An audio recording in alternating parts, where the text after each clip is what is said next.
মার্কিন সেনাদের জন্য যুদ্ধ কি শেষ হয় যুদ্ধক্ষেত্রেই? বাস্তবতা বলছে অনেকের ক্ষেত্রে তা নয়। আফগানিস্তান ও ইরাকের যুদ্ধের পর থেকে মার্কিন সামরিক বাহিনীতে আত্মহত্যা নিয়ে উদ্বেগ কমেনি, বরং দীর্ঘমেয়াদী মোতায়েন, যুদ্ধের ভয়াবহ অভিজ্ঞতা এবং পরিবার থেকে বিচ্ছিন্নতা নতুন করে সামনে আনছে সেই সংকট। এবার আলোচনার কেন্দ্রে মধ্যপ্রাচ্যে মোতায়েন মার্কিন বিমানবাহী রণতরী ইউএসএস আব্রাহাম লিঙ্কন। প্রায় ৫,০০০ নাবিক ও মেরিন নিয়ে রণতরীটি টানা ২৫০ দিনেরও বেশি সময় সমুদ্রে। যুদ্ধের কারণে বারবার বাড়ানো হয়েছে মোতায়েনের মেয়াদ। বন্দরে ফেরার সুযোগও ছিল অত্যন্ত সীমিত। আর এর মধ্যেই নাবিকদের মানসিক স্বাস্থ্য নিয়ে গুরুতর অভিযোগ উঠেছে। কয়েকজন নাবিক জাহাজ থেকে সাগরে ঝাঁপ দেওয়ার চেষ্টা করেছেন বলেও বিভিন্ন প্রতিবেদনে উঠে এসেছে।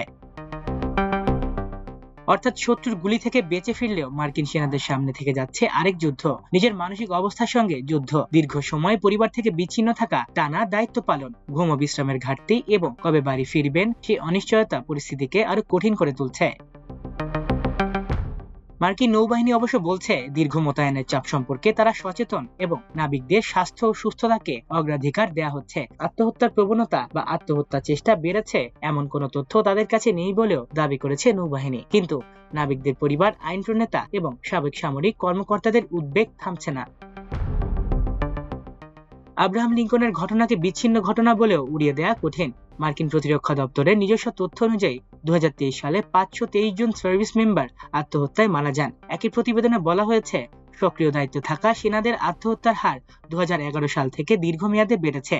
আফগানিস্তান যুদ্ধের অভিজ্ঞতাও এই সংকটের ভয়াবহতা দেখিয়েছে। ২০০৯ সালে আফগানিস্তানের আরঘান্দাব উপত্যকার ভয়াবহ যুদ্ধে দায়িত্ব পালন করা মার্কিন সেনাদের অনেকেই যুদ্ধরত অবস্থায়, আবার অনেকে যুদ্ধ পরবর্তী মানসিক সমস্যায় ভুগেছেন। এই যুদ্ধে শত্রুর আক্রমণের চেয়ে বেশি সংখ্যক সেনাকে আত্মহত্যার কারণে হারিয়েছে যুক্তরাষ্ট্র। মার্কিন প্রতিরক্ষা দপ্তরও আফগানিস্তানের এই যুদ্ধকে কেন্দ্র করে সাবেক সেনাদের আত্মহত্যা মোকাবিলায় বিশেষ উদ্যোগের কথা জানিয়েছে।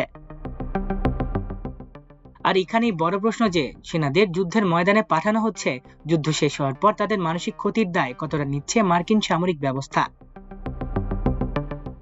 একদিকে পেন্টাগন বলছে সেনাদের জন্য প্রয়োজনীয় সহায়তা রয়েছে, অন্যদিকে পরিবারগুলোর অভিযোগ বাস্তব পরিস্থিতি অনেক বেশি ভয়াবহ। আব্রাহাম লিঙ্কনের পানি, পয় নিষ্কাশন, প্লাম্বিং, খাবার ও দীর্ঘমেয়াদী বন্দিজীবন নিয়ে অভিযোগের পাশাপাশি সামনে এসেছে মানসিক বিপর্যয়ের কথাও। প্রতিরক্ষা মন্ত্রী পিট হেগসেথ অবশ্য এসব প্রতিবেদনকে পরিস্থিতির ভুল উপস্থাপন বলে দাবি করেছেন। যুদ্ধের ময়দানে শত্রুর সঙ্গে লড়াই করা একজন সেনার দায়িত্ব, কিন্তু যুদ্ধের পর সেই সেনা যদি নিজের ভেতরের ভয়, ট্রমা ও হতাশার সঙ্গে লড়াই করতে গিয়ে হেরে যান, তাহলে সেই দায় কার? মার্কিন সামরিক বাহিনীর আত্মহত্যার পরিসংখ্যান আর দীর্ঘমেয়াদী মোতায়েনের সাম্প্রতিক ঘটনাগুলো অন্তত একটি কঠিন বাস্তবতা সামনে আনছে। যুদ্ধের ক্ষতি শুধু যুদ্ধক্ষেত্রে গোনা যায় না, অনেক ক্ষত দেখা যায় না, অনেক মৃত্যু ঘটে যুদ্ধ শেষ হওয়ার পর।